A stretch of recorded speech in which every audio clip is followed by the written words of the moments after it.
ចិនដាត្រេកអរកនឡ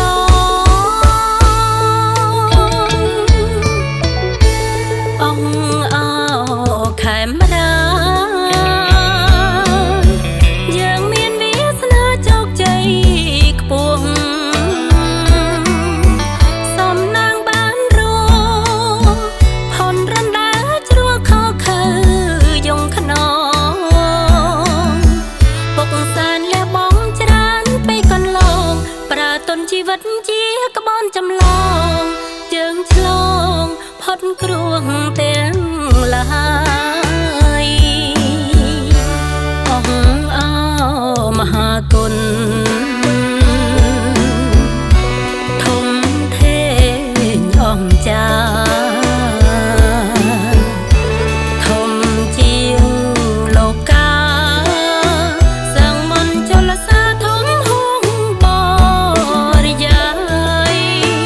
ពុកជាព្រះរួងមកនិមិត្តកាយស្រោចស្រង់ខ្មែររួងផាន់អន្តរាយខ្មែរគ្រប់កាយនឹកគុណជានិច្ចអង្គអោចំរៀងសូមច្រៀងគោរពនឹកគុណអង្គណាយ៉ាងនន់គុណគប់ឡើងលន់មិនអាចបំភ្លេចកំណើតទីពីរចាញ់ចាំងរំលេចមហាគុណក្រៃថ្លៃជាងមាសពេជ្រមិនភ្លេចគុណសម្ដេចដែ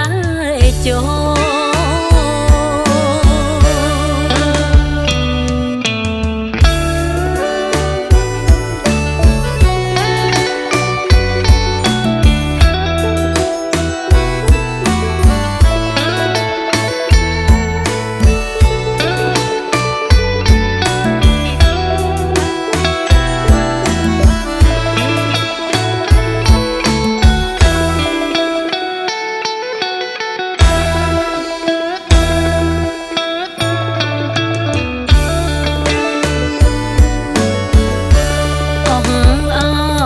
មហាគុណ